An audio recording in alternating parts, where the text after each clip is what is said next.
What would you plan to do to help the 1 in 8 men who also suffer and have nowhere to receive necessary support? Good question.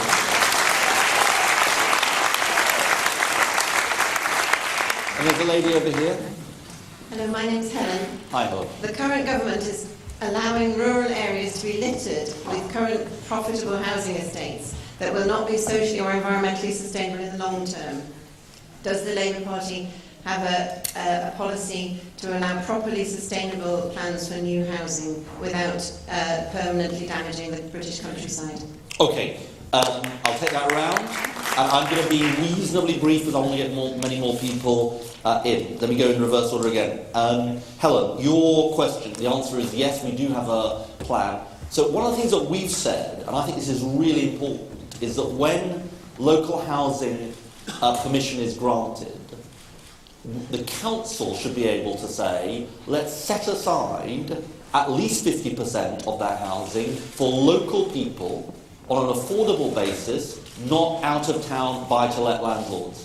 And I think this is a massive issue, because I think the problem at the moment is, look, there's issues on planning. I'm for brownfield first, by the way. There's huge amounts of brownfield land that we should use. We should stop, by the way, the other thing is, we should stop the developers sitting on land, and we should give councils power to say to developers, use the land or lose the land, because at the moment the developers have a stranglehold on the housing system and don't build on the land. So firstly, use it or lose it. Secondly, saying brownfield first, and then thirdly, we can't have a situation where local people, and look, all of us know that planning issues are complicated locally, and there's always going to be different views on it, but one of the things we should say to people, and this is the point Hilary Benn, our local government spokesman, has made a lot, say to local people, look, you can actually set aside the land so people in the local area benefit. Not, it just drives up the price, buy-to-let landlords, and local people actually can't get a look in or pay unacceptable rents. And I'll say one other thing, by the way, which is the private rented sector. Look, you don't do everything right in government. One of the things we didn't do enough at all was to deal with the scandalous nature of the private rented sector. So let's have a proper register of landlords. So actually, you can't be ripped off in the private rented sector. Let's have 3-year rents. So actually, there's predictable rents, and families aren't in a position where they don't know from month to month where they're going to be kicked out of their home with massive rent rises. Now, when I said this, the government said, and this says a lot more about this government than me, they said this is like something out of Venezuela and Hugo Chavez. No, it isn't. This is actually about basic, decent standards for people who are renting their homes in the private sector, which anybody who owns their home would frankly expect. Yeah. And so I think it is about a big reform of the housing system. Courtney, I'll deal with both of your questions. On the Green Party and the Refuges, we did actually our own Domestic Violence Commission, which actually showed how we could protect the refuges and make a difference to some of the refuges. It is hard because there's not much money around, but it is incredibly important that we do more for refuges. Let me just say on your issue about young people, because I think this is important, and I understand, I hear this from some younger people as well as older people. I think this is an important issue. And it goes to my point about schools. I didn't make this point to the lady who asked the question. Schools are not just about passing exams. They're about preparing you to be a citizen for the country. And I think this is really important. There's never been more opportunity as a young person, but there has never been more challenging to be a young person. And I think, by the way, resilience and mental health is a massive issue for young people and should be part of what people learn about in schools. But it's also the case you should have proper citizenship education. My answer to, do 16 and 17-year-olds know enough about politics? Well, some of them don't. But the answer is to give proper citizenship education for young people, not to deny them a voice. So I think we should give the vote to 16 and 17-year-olds. Jean, let me answer you directly. We are against the cull. We want to stop it going ahead. We've been very clear about that. That's the position that Maria Regal has set out, and I think it's very, very important, because I think it is something that people are deeply concerned about. And, there are other... I say be guided by the science on this. I mean, why don't we just be guided by the science? And the science is telling us it isn't the answer. And so let's actually follow the advice of the scientists. Mr. Mickelson's question on trade unions. Well, I think, Mr. Mickelson, this is an important question, and we've said that we need to be, and this is a discussion that we're having with the trade unions about how we deal with some of these issues that we face. look, we may have a disagreement on some of this. I think there's some of the laws that have been put in place in the past are right, and we shouldn't go back on them. But look, we do need to look at ways in which we can have more fairness at the workplace. And I think that is an important principle of what we need to do as a country. I don't think it's about rolling back the clock to where we were before, but I do think it is about having proper fairness for people. On the NHS point that was asked, I think it's important to say to that question that the preferred provider principle is actually about saying we're going to give proper rights to the National Health Service and make sure that is the preferred provider. So I actually just disagree with you about this, about your interpretation of what we set out. It is about actually saying let's get rid of this marketisation and fragmentation and let's properly uphold the rights of the NHS and to stop the privatisation that is actually taking place. And then the first. So I absolutely say to you, honestly, it is absolutely clear that we have said that the key thing that is driving the privatisation is this Section 75 of the Health and Social Care Act. We're going to repeal the Health and Social Care Act. And the reason we're going to repeal the Health and Social Care Act is to stop that privatisation and to give us the opportunity to actually say that when private contracts come up, they can be taken back in-house. So it is a totally different approach from this government, and I assure you... We do want to move to having a more publicly provided NHS, and we've been clear about that. But all I say to you is we've used the private sector in the past to provide additional capacity, not a substitute for the public sector, but a supplement to the public sector. But I don't think anything could be clearer about my core principle of a publicly provided NHS. Then the first question, that was such a long time ago. Who have I missed out? The first question this round. Oh, the land registry, Sharon. So we have no plans to do that, absolutely. And I've actually met people from the land registry who have expressed concern to me about what was happening, so I can assure you on that point. Let's take another round of questions. Lots of people now want to ask questions. I'm going to come to the left. I don't want to discriminate against the left. Yeah. David says good. Right. Yeah. In 2011... What's your name, sorry? Ellen. Ellen. In 2011, when I was 15, the youth club, which I'd come to rely on heavily during my teen years for support and kind of a break from it all, was cut and closed, leaving me and others without. I know this was commonplace across the country due to cuts to young people's services. It's too late for me now, but what do you propose to do about this with the current generation of young people who badly need the guidance and development and support that is provided by these services? Okay. Yeah, there's a lady in front of you.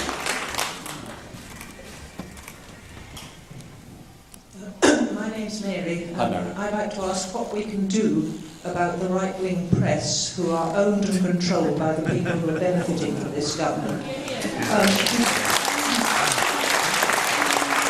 Without any logical arguments, they're falling back on personal criticisms about you. Dare one suggest that some of these criticisms are fuelled by anti-Semitism and or racism?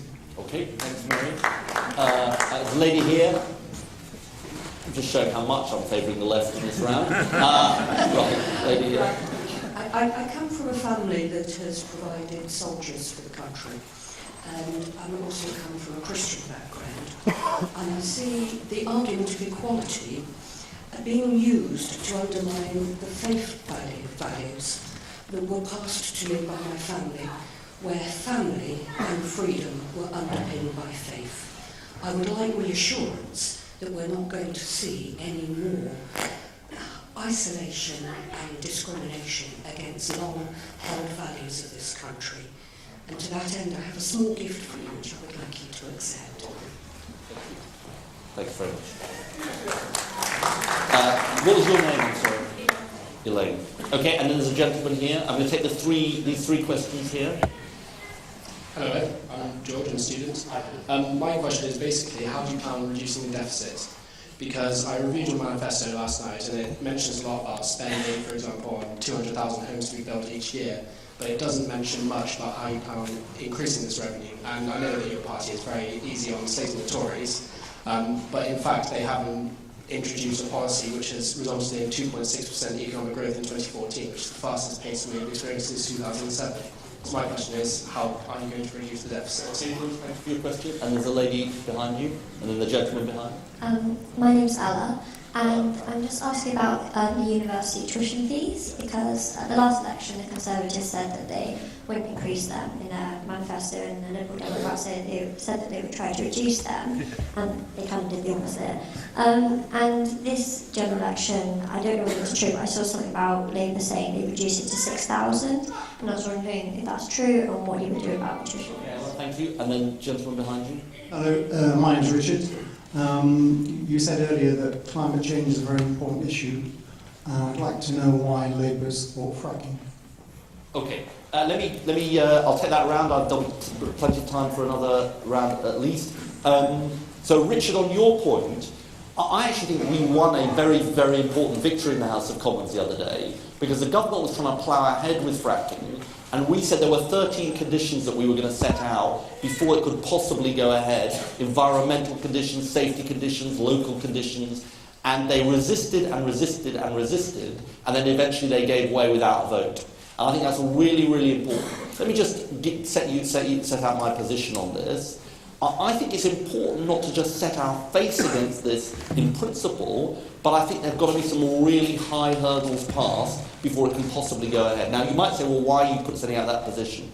I think, look, the climate change challenge we face is so great that we've got to have renewable energy. I personally think we've got to have nuclear energy. Some people may disagree with me about that. I think we've got to have solar energy. I think we've got to look at clean coal technology, and we've got to look at issues like fracking. So I don't think we should set our face against it, but I certainly don't agree with this government's, if you like, wild enthusiasm for fracking to go ahead without safety conditions, without local consent, and without any of those issues. So I think we've managed to achieve some pretty tough conditions about whether fracking can go ahead. On Ella's question about tuition fees, so you said something about the Liberal Democrats, they wanted to reduce and they didn't exactly do that. I mean, look, I think it's fair to say that of the broken promises that there are, and there are a lot of them littered around under this government, Nick Clegg's broken promise is pretty much up there as one of the worst. Now, I always say on these occasions, look, we are determined to make sure we don't make his mistake. That's why we're going to take our time about having a careful, considered, and credible policy on this. I don't agree with what some of the universities have said. They've said this week that they think the current system's a good system and is working well. Now, I think a system where our young people have an average of £43,000 worth of debt, and it's actually costing the taxpayer more, which is actually a miraculous achievement. They've managed to design a system that has £43,000 debt and it costs the taxpayer more. I don't think that's a good system. I say watch this space. We're going to have more to say about this in the coming weeks about our approach in time for the manifesto. George, your question about the deficit. So David Cameron said this thing this week at Prime Minister's Questions. He said, we promised to halve the deficit and we've achieved it. Now, the truth is he didn't promise to halve the deficit. He promised to eliminate the deficit. And there's even doubt about whether he's achieved the halving of the deficit. And let me explain why, because it goes to how we're going to get the deficit down. We said we'll balance the books in the next Parliament, we'll cut the deficit every year. How do you do that? You do it through a combination of fairer taxes, and we've set out what we're going to do in terms of a higher top rate of income tax for the richest in our society. You do it by common sense reductions in spending. We've set out what some of those are. But crucially, and this is the thing this government doesn't understand, they think you could simply cut your way to getting rid of the deficit. But they have failed. Now, why have they failed? For the same reason we have a cost of living crisis in this country, we also haven't seen the deficit fall as they promised. Because unless you build a higher skill, higher wage economy, you don't get the tax revenues in, and you don't eliminate the deficit. And they have comprehensively proved it. And look, I've just got to say to you, George, because it's important you said this. You said growth is 2.6%, and that's what David Cameron says a lot, and he sort of says basically, haven't David Cameron done a great job, and shouldn't you all congratulate me on the great job you've done? This goes to the heart of this election campaign. If you really believe that this country, this is as good as it gets for this country, and it's all going great, well, that's what David Cameron's argument is. What I see is a recovery that is helping the City of London, but is not helping most people in our country. And that is the fundamental risk of this election. And so on the ballot paper of this election is this idea of David Cameron that this is as good as it gets. I mean, I think he's got high expectations for the richest in our society, but he's got incredibly low expectations for everybody else.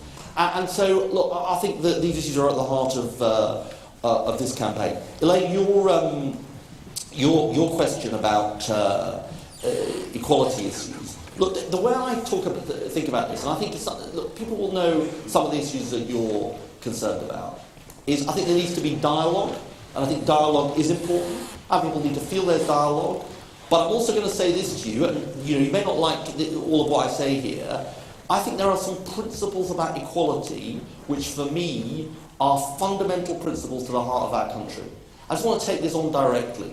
Look, when I was growing up, being lesbian or gay in Britain was an incredibly tough experience. Now, it's still a tough experience for many, many young people in particular. But if I think of the transformations that have happened in our country, I'd say that's almost the biggest transformation since I was a teenager. It's an extraordinary transformation in the life of our country. That not only have we changed the law on the age of consent and civil partnerships and equal marriage and adoption and a whole range of other issues, but the culture of the country has changed on these issues. In what I think is an incredibly positive way, that we're a much more open and tolerant country. And so, look, these are things that you've got to negotiate your way through as a country. But I think we are far better off as a country that respects every person in this country and treats every member as an equal citizen. And I think that is pretty fundamental for a country. Mary, your question about the newspapers.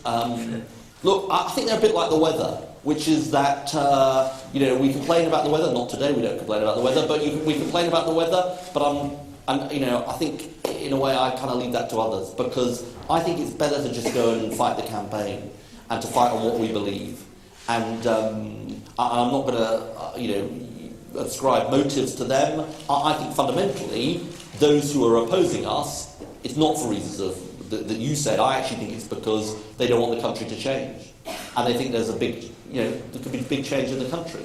And that's what they're concerned about. But, I leave that up to them, and I think it's really important I think we should trust the wisdom of the British people, because I think lots of people sort of are more interested in hearing about the issues than hearing about the other stuff. And that's what I'm going to do. I'm moving to the centre for this round of questions, ladies and gentlemen. The gentleman here. David Austin here. I'm very passionately pro-European. That we should remain members of the European Union. You have David Cameron standing there offering a referendum. We saw that the result of the Scottish referendum were highly divisive. They were still continuing. In fact, those who notionally lost have in fact continued the fight. Can you not come and take a stronger position on this matter? Good question, David. Thank you. A gentleman next to you. Question about question about the minimum wage. Yep. My understanding of Labour's policy is that the increase is going to be about a measly 50 pence. What I'd like to know is why Labour won't adopt the TUC's policy of a £10 minimum wage to end the scandal of low pay in this country. Okay, next. A lady behind you. My name is Helen. Yep. And I want to ask a question about carers in our society. With the cuts in the NHS, the cuts in local services from the council, social care, an awful lot of responsibility is falling on families, particularly older carers like myself. I get no support. Financially, when I claimed my retirement pension, I lost my carers allowance, and I want to know how the Labour Party intend to support carers in the community, particularly older carers. Okay, I'm going to come to the lady at the front here. And then maybe you can pass the microphone along to the gentleman in the centre, and then the lady in red. Yeah. My name is Holly. Hi, Holly. You've made it clear that mental health is an important issue to you. However, more and more people with mental health issues are ending up in prisons instead of having the proper support that they require, both before offending and also in the prisons themselves. So I was wondering, what do you plan to do to stop the vulnerable from being simply locked away without any help, instead of being handled respectfully and with the care that they need? Good question. Gentleman in the microphone, I'm going to take the lady in red then. Yeah. Steve Ely. It's a scandal that Amazon and Google don't pay any tax. I agree. The Labour government had 13 years to do something about it. Convince me it's going to be different next time around. Okay. Good question, no pressure there. Yeah. I'm Claire, I'm a final year medical student. I already don't feel supported by the government as the only healthcare professional students that have to pay tuition fees, leaving university with £40,000 worth of debt at the lower fee level. I wondered how you're going to support us to go into a career in GP and A&E, which you pledge will be more doctors, to fulfil your pledge of getting GP services improved for the public. How are you actually going to support us to go into that career when it's hard work and we lose out on our own family lives? Claire, tell us, but I'm sure the audience will be interested in this. What are you feeling as a final year medical student going into the NHS at the moment? Apprehensive, unsupported.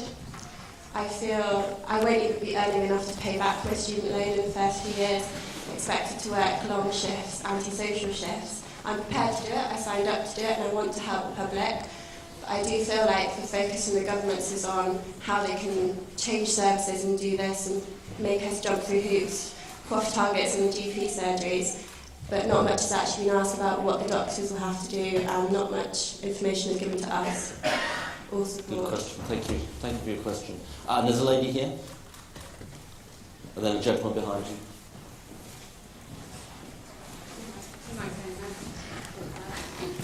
I don't know whether it's always working. Okay, I'm Jane. I have a question about Europe, but my question is quite different. I heard the other day that we're paying £55 million a day to Europe. We have very little decision-making capacity, and it seems to be decreasing. And the TTIP issue as well. You know, all our decision-making capacities, everything seems to happen behind closed doors, and governments seem to have very little power against that. So I want to know what you're going to do about that. Okay, and then thank you, the gentleman behind you. Yeah. My name's Tom, Hi, and Tom. you've spoken a lot about equality today, but how do you justify the MP's 11% pay rise? And when many people in the public I don't.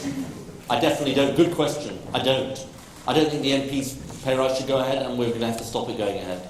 Honestly, we're not going to have a situation where you've got people in the public sector. Sorry to interrupt you, but you're totally right. I couldn't agree with you more. Can't have a situation where people in the public sector, and indeed people in the private sector, are finding that they're facing incredibly tough times. The MP's getting 11% pay rise. It'd be completely wrong. And look, if I'm Prime Minister, we're going to stop it happening. Because we're not having it.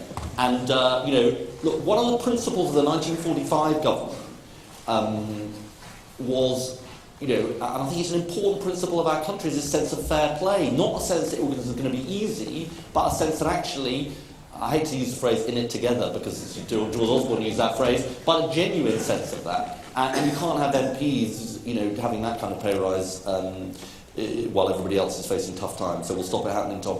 On Jane's question about Europe, again, I'm going to go in reverse order. I just want to say this on TTIP because a couple of people have mentioned it.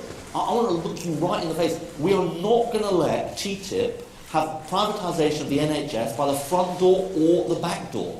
I honestly give you that promise. I absolutely give you that promise.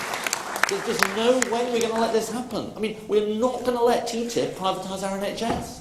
And I just want no doubt about it. And by the way, don't just take my word for it. I'm sure you do, but don't just take my word for it. We actually Clive Efford put a private members' bill forward in the House of Commons precisely to do this, because we are absolutely clear it's not going to happen. Now, let me go to your wider question on Europe, because it's important. Look, I don't say that the way Europe works is perfect at all. We've got too many young people unemployed across Europe. We've got too many older people unemployed across Europe. We've had a centre-right governments who've largely been in control in Europe and pursued an economic plan, which I think is the wrong plan, both for Europe and for the United Kingdom. But all of my beliefs tell me that we are much better off inside than outside. Just take the issue of climate change, which lots of people in this audience care about. Honestly, I've had experience of this as a Secretary of State.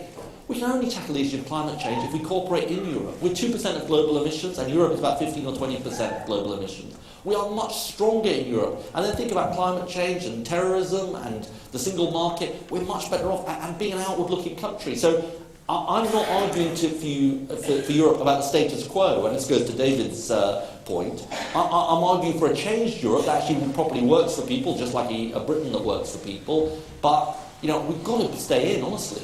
I mean, really going out. I mean, well, it's a sort of. I also think, and maybe I feel this particularly because of my background and my parents coming here as refugees. I think the world wants Britain to be an outward-looking country. They don't want a Britain that turns away from the rest of the world. And so I understand the frustrations about the European Union, but I think we're much better off in it and changing it. And David, I think we should be full-throated in saying that and saying we're much. If there's a real threat to prosperity, it's a Conservative government that's going to spend the next 2 years taking us towards the exit door of the European Union. And we have a different approach. Claire, first of all, thank you. Seriously, I thank you to you and everybody who works in the National Health Service, because you don't do it for the money, you do it because you believe and because you care about our incredibly precious institution. And I've met lots of doctors, junior doctors over the last couple of years, and lots of them say the same thing to me. The reason I asked you what do you feel about it was they often say, I met some people in the NHS recently who said we feel a sense of fear about the NHS. I think the key thing to this is a plan for the future. That's what Andy Burnham has led for us, a plan for properly integrated health, social care and mental health. And I think that's what we need. So, look, again, I'm not going to be able to make easy promises to you, but it is a sense of a plan and a sense of protecting it. And by the way, I remember before 1997, people used to say then, the NHS might have been right for our grandparents' generation, but it's not right for our grandchildren's generation. I fundamentally disagree with that. I think it's the right principle for the future. I think we can protect it. And it goes to this point about the teachers as well. It is about dialogue with the professions, not about saying, we're going to put our fingers in our ears and not listen to you, which is what this government tends to do. We said we're actually going to appoint a staff champion in the NHS, which there isn't at the moment, precisely to hold government to account, as well as management, and also when there's bullying of staff, sometimes from members of the public, so that actually you can have somebody who's championing the rights of staff in the NHS and a proper sense of dialogue with people in the NHS. Steve the skeptic. Look, we absolutely need to tackle this, and we will, and we're going to have more to say about this in the coming days and weeks. I think there's nothing that gets people more than this tax avoidance stuff, because it is a classic example of one rule for one set of people and another rule for everybody else. And when small businesses are paying their taxes and doing the right thing, and big multinational companies are avoiding them, I think it gets people's goat, and we can deal with it. And look, somebody asked me at another event I did the other day, said, well, aren't these big companies, can you really do anything about these big companies, aren't they more powerful than governments? I think you can act. And actually, some of these big companies don't want us to act, and some of them will say, oh, well, if you do that, we'll do X, Y, and Z, but we can act, and I think we should act, and we will act. And, again, I've got a clear promise to you. Holly, your point is really important about mental health. I had an experience the other day where somebody had been kept in a cell for 8 hours. I think it was yesterday, actually, in Plymouth.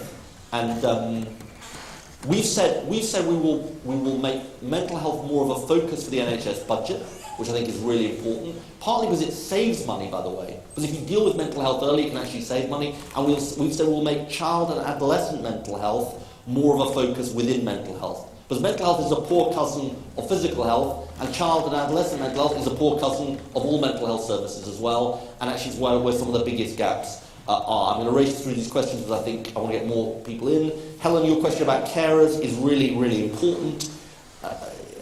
I can't help feeling that the answer to this lies in this integrated service, this integrated health, social care service.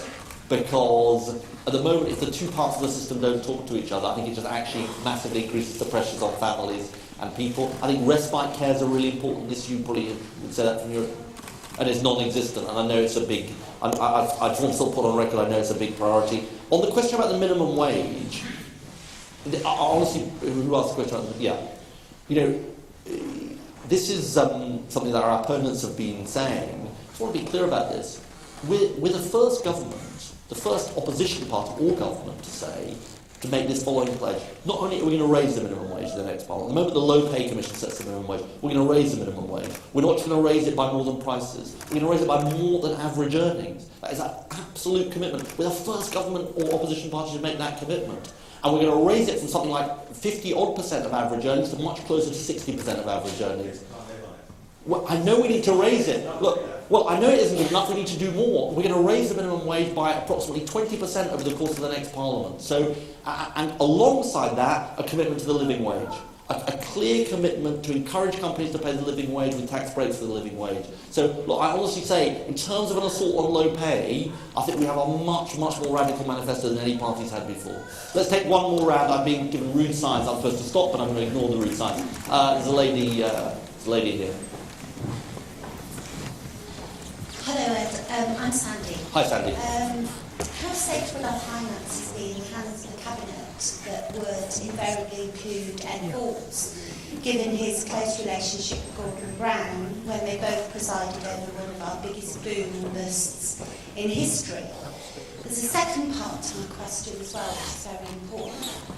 Can you give me an assurance, can you give us an assurance that there will be no power share agreement between you and a significant other if you are elected, such as we saw between Blair and Brown?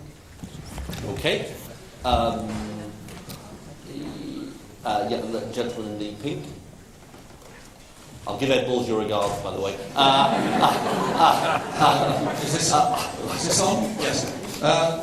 You mentioned small businesses earlier on, Ed. I represent the Federation of Small Businesses members in this county on the National Council.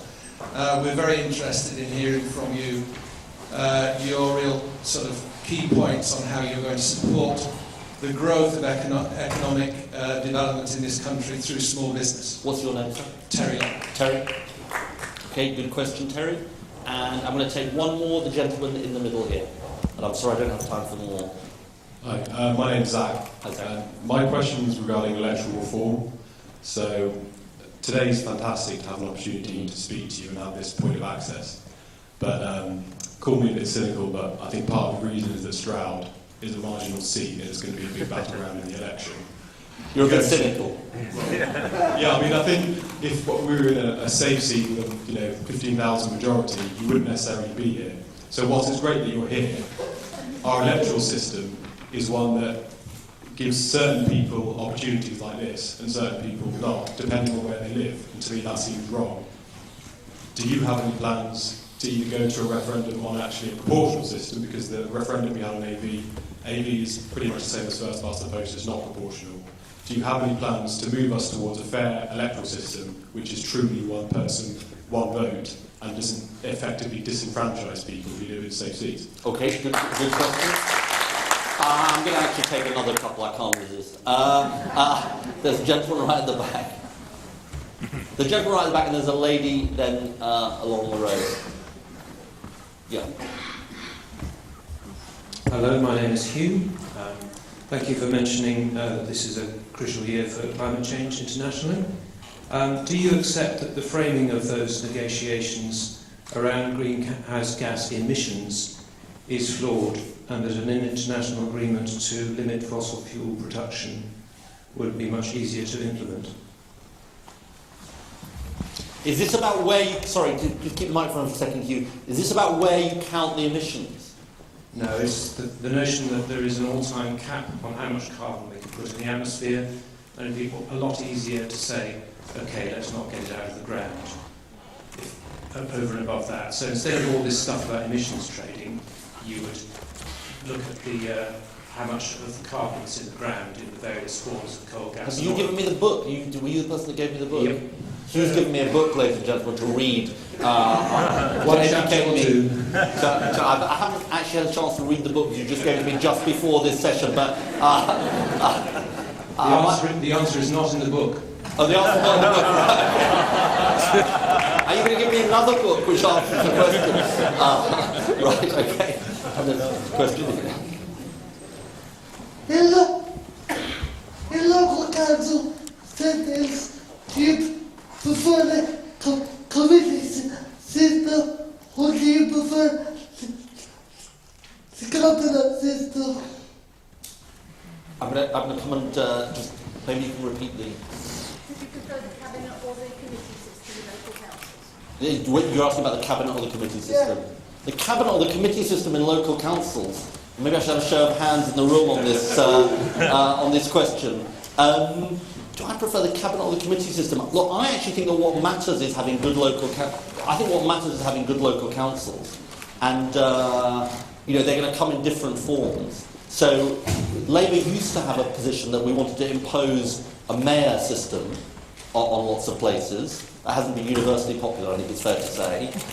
What I say is the good local councils are going to come in different forms. And I think in a way it's for local people to decide what exactly the system they want. But I think what more matters is the quality of local services. So how do you propose we get the right decision? Do you propose we have a referendum on it?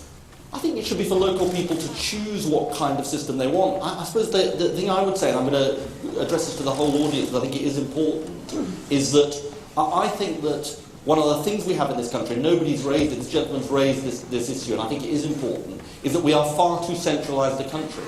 In a way, the issue about Scotland and Wales, well, we talk a lot about devolution to Scotland and Wales, and that's important, but we need devolution in England. And that is devolution to local people, whether it's a cabinet system or a committee system or a mayoral system or whatever system it is. And I'm incredibly proud of our agenda to devolve powers over economic development, transport skills, public services. Public services should be accountable to local people, whether it's policing or health or education.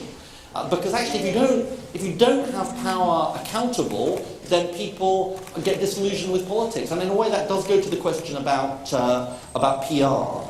And electoral systems. Look, my honest view about this, I'm going to come to the climate question at the end, so I won't miss it out. My honest view about this, Zach, is that we did try a referendum on AV, it didn't work, but the problems of disengagement with politics are not, in my view, fundamentally about the electoral system. I think actually, if people think the country's going to change, people will vote. Our challenge at this election is to show to people there is a difference and that politics can change things. So I'm less interested in changing the electoral system, I'm more interested in changing the way the country works. And I think that is the sort of fundamental key. Terry, thank you for the question about small business, which is important. So here is a difference between ourselves and the government. They're about to cut corporation tax again for the largest companies, right? Now, it's good to have a competitive tax regime for large companies, but we have a different priority. We're going to cut business rates for small businesses. We're going to change the banking system so it properly delivers for small businesses. But at the moment we have a banking system that serves itself rather than serving small businesses. We're going to reform the energy market so it properly serves small businesses. So I'm incredibly proud of the relationship that we've built up with small businesses, and now going to be the motor small and medium-sized enterprises of actually the good jobs at good wages that our country needs in the future. Sandy, Ed Balls' friend,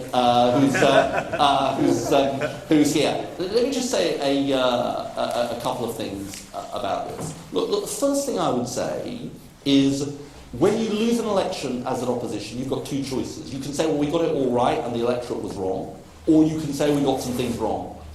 Myself, Ed Balls, couldn't have been clearer that, for example, on bank regulation, we didn't get it right, that we should have regulated the banks properly. Leave aside the fact that the Conservative opposition at the time was saying the banks were over-regulated, but we think that the banks should have been better regulated. But just on this deficit point, it's really important there's a global financial crisis. President Obama is not dealing with a deficit because the Labour government invested in schools and hospitals. He's dealing with a deficit because there's a global financial crisis. The question you've got to answer, or sort of got to think to yourself, is who is best placed to do it? The government came in with big claims about eliminating the deficit, and they did not succeed. They did not succeed.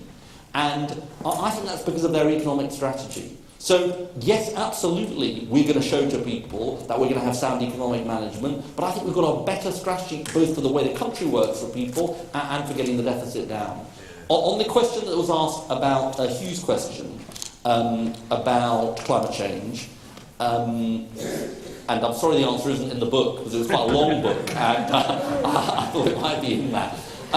Look, in a way, the reason I asked you about this issue of, is it about who's responsible for emissions? Because when I was the climate change secretary, there was a big debate about who should be counted for emissions. Was it the country that actually consumed? Was it based on consumption or production? In other words, if Western countries were actually consuming the product, shouldn't they take responsibility for the emissions rather than developing countries who are actually producing the goods? Look, in a way, I think you can argue for a long time about how you count the emissions and who's responsible for them. I've got a rather more direct view about this, which is formed by what's going to happen this year. In December, the world will be meeting, right? And the world has a choice. Is it going to have a weak deal or a strong deal on climate change? My fear is we're going to end up with a weak deal, because there's too many forces that are pushing politics towards having a weak deal. And, we know what the scientists are telling us, which is warming above 2 degrees is going to be disastrous for the planet and for future generations. I think that the key demand of the movement on this has got to be a 2-degree deal. And we've got to have a 2-degree deal, not a weak deal which suits the politicians. And look, by the way, I'm going to make life more difficult for myself by saying this, because in the next 9 months, we're going to be having to fight for that strong deal. So I think that's got to be the focus. And by the way, the other thing I'll say about this, we do have the technology and the resources to be able to defeat climate change. It is about political will in the end. And this is the ultimate challenge to politics, short-term, long-term. Are we so short-termist that we can't solve these long-term problems that the country faces, or are we more long-termist? Ladies and gentlemen, let me say a couple of other things just by way of conclusion. Look, first of all, I want to start on this climate point, because I think it's important, and I probably don't need to convince the people in this room of this, but I think it is important. I'm going to say something that politicians don't normally say, which is politics is too important to be left to politicians. And I genuinely believe that. The reason why change happens is because movements make it happen. Some people sort of say to me, well, this climate change summit's all about the leaders and all that. It's not about the leaders. It's about the movement. I don't think the movement is there yet.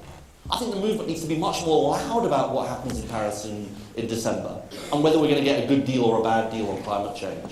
In the end, it's movements that change things. Lesbian and gay rights. It didn't happen because nice politicians wanted it to happen. It happened because people made it happen. The NHS, it didn't happen because nice politicians made it happen. It happened because people made it happen. It's true of every change in history. And so this is about you as much as it's about me and about David. It is about you and what you do and the way we run this country, and indeed the way we run the world. And this is a big year for Britain, and it's a big year for the world as well. Because not only are we setting goals on climate change, but on sustainable development, extreme poverty, inequality for the world. And that movement is incredibly important. I know I don't need to tell people in Stroud that they need to be part of the movement, because you're really good at, sort of causing trouble for David, causing trouble for politicians, and all that. But I want to emphasise that point. The last point I'll make is this. Some people in the room will be convinced, right, by what I've said. Some people will be unconvinced, and some people won't be sure whether they're convinced or unconvinced. But to the people who are convinced, more or less convinced, I wanted to say something to you which goes to my movement point. Please don't, in the next 3 months, think, well, that was quite a nice meeting, Ed's a nice chap, David Drew's a really good guy, let's see what happens on May the 7th, and I'm going to go back to my DIY or whatever else you're spending your time on. You can shape the outcome of the election here in Stroud, and you can shape the outcome of this general election. What happens to David Drew, and whether David Drew is elected, is going to shape whether there's a Labour government or David Cameron back in Downing Street. Now, if you want David Cameron back in Downing Street, that's your decision. I obviously don't think it's the right decision, but it's your decision. If you don't want David Cameron back in Downing Street, elect David Drew in Stroud. And if you want to elect David Drew in Stroud, don't just vote for David Drew, go and knock on doors for David Drew. Talk to people, David Drew. The Tories, the lady who's left, asked this question about the Conservative press. Of course the Tories have the money in this election. Of course they've got the billboards. They're going to be plastering billboards all around the country. You're going to get sick of the sight of them. But we have something else. They're a virtual party. They don't really exist as a party. They're a sort of computer-generated political party. We actually have the people on the ground. And that is the choice at this election. There are lots of views at this election. There are lots of, in a way, choices, but there's only one choice in the end about what government we have. We're either going to have a Labour government or we're going to have a Conservative government. That is the choice. So, thank you very much for coming today. I do just end on this point, and I don't say this about everybody. David Drew is not just one of a kind. He really believes in Stroud. He really cares about the issues you care about.